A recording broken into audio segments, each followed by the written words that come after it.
Imagine this. It is the 16th century. You walk into the court of any powerful European king and ask one simple question.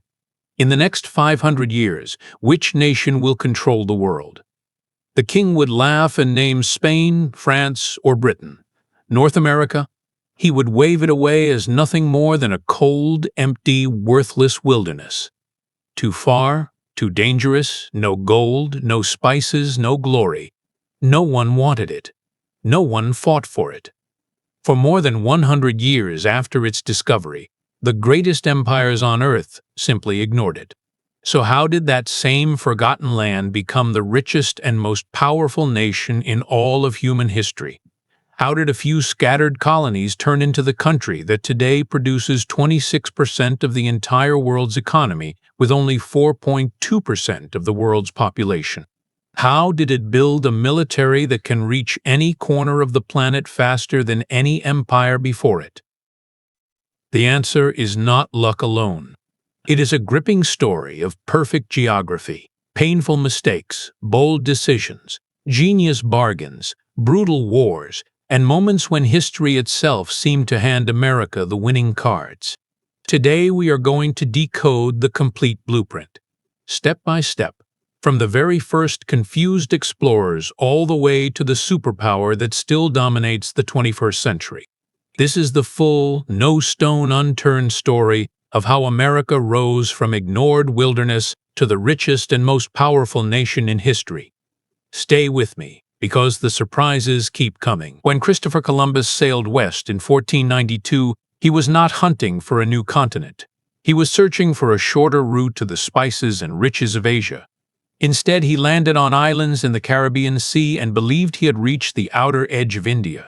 He called the native people Indians and rushed back to Spain with exciting stories of gold.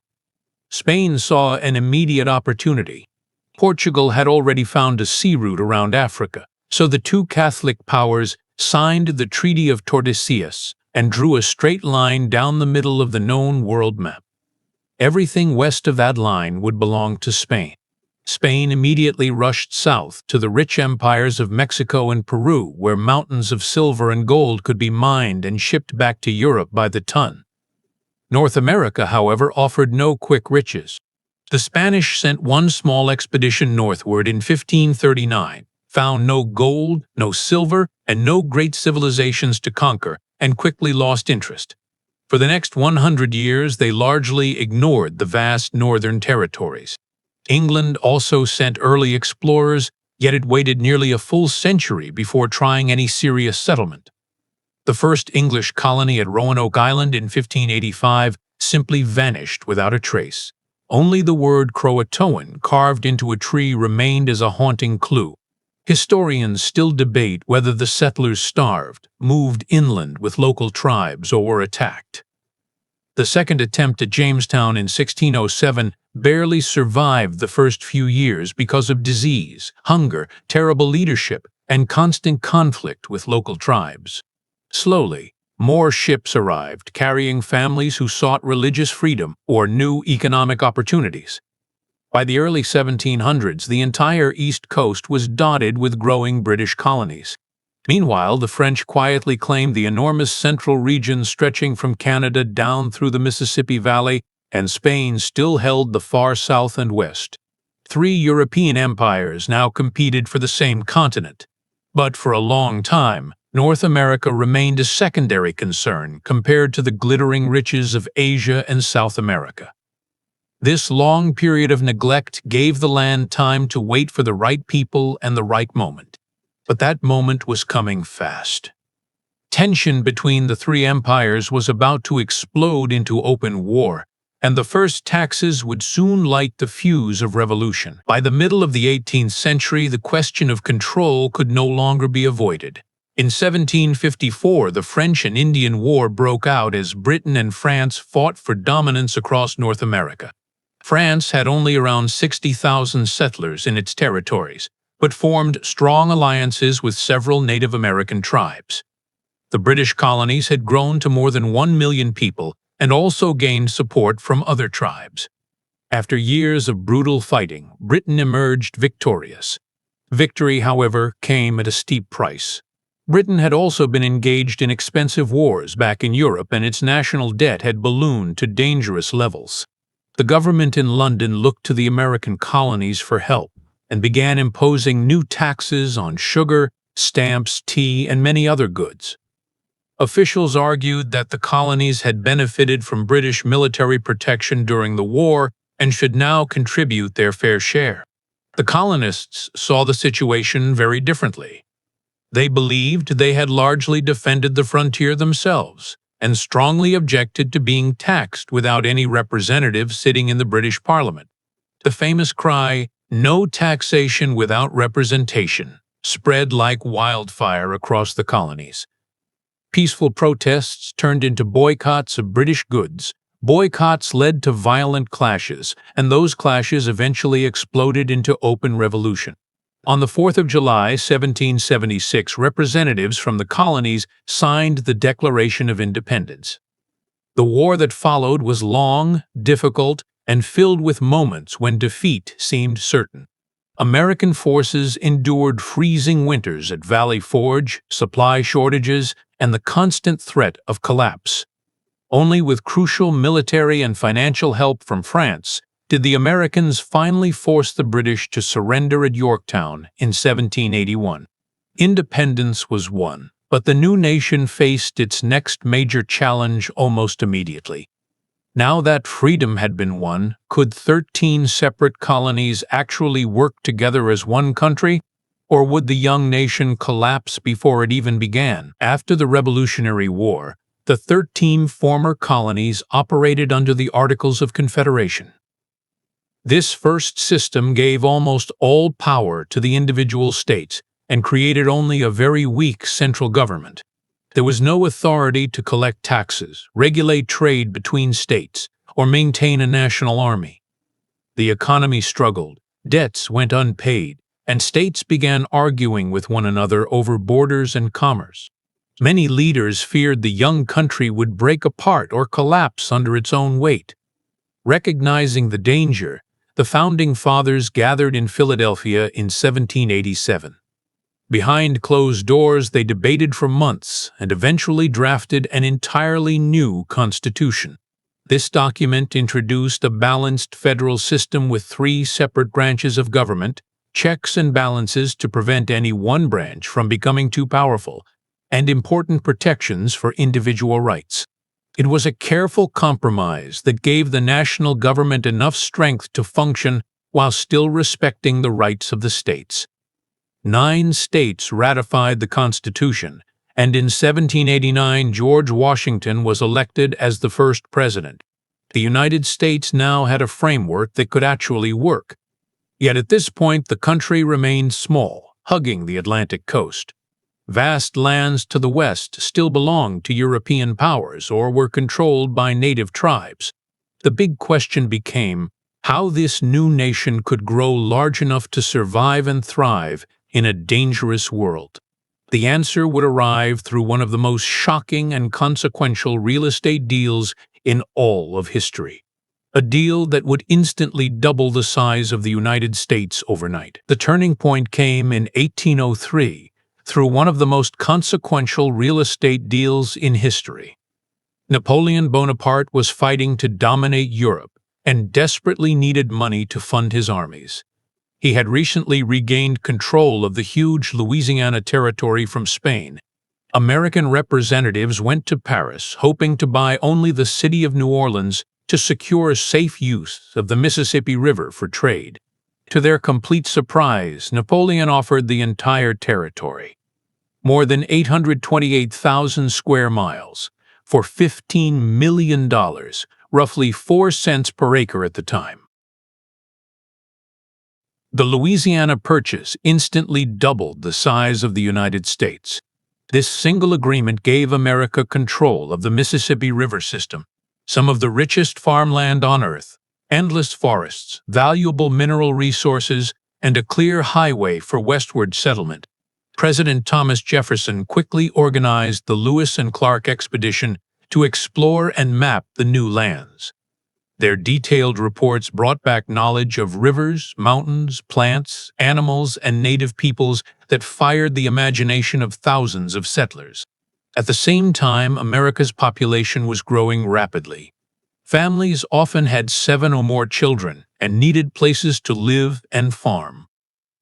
The newly opened Western lands provided exactly that opportunity and set off one of the greatest migrations in human history. With the heart of the continent now open, the United States began filling the land from coast to coast at a breathtaking pace. But a deep internal conflict over slavery was already beginning to tear the nation apart. The expansion continued at a breathtaking pace. In 1819, the United States purchased Florida from Spain. When Mexico won independence from Spain in 1821, its northern territories were thinly populated and difficult to control, so the Mexican government invited American settlers into Texas. Within a short time, these settlers outnumbered the Mexican population and declared independence, creating the Republic of Texas with its famous Lone Star flag. Texas asked to join the United States, but the issue of slavery created political tension in Congress. In 1845, the United States finally accepted Texas into the Union. Disputes over the exact border triggered war with Mexico. American forces won decisively. At the end of the conflict, the United States paid Mexico another $15 million and gained the entire Southwest, including present-day California, New Mexico, Arizona, Nevada, and Utah. 5 years later, an additional piece of land was acquired for $10 million. Britain peacefully agreed to divide the Oregon Territory, giving the United States everything south of the 49th parallel. In roughly 50 years, through a mix of smart purchases, diplomatic agreements, and one major war, the United States stretched unbroken from the Atlantic Ocean to the Pacific Ocean. The vision of a continental nation had become reality. With the land secured, attention turned inward to the growing internal conflict that would test whether the Union could survive. Open loop. That conflict would explode into the bloodiest war in American history, a war that would not only end slavery, but also supercharge the nation's industrial power like nothing else before it. By the mid-19th century, a deep divide had formed over slavery. Northern states had largely outlawed it and built an economy based on free labor and emerging industry. Southern states relied heavily on large cotton plantations worked by enslaved people. The South produced about 2/3 of the world's cotton supply, and this single crop powered much of the national and global economy.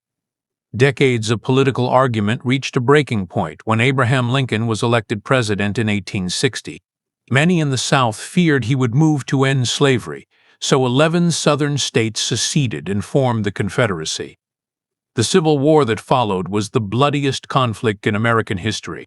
Recent estimates place the total death toll around 700,000 to 750,000 soldiers, more than in all other United States wars combined.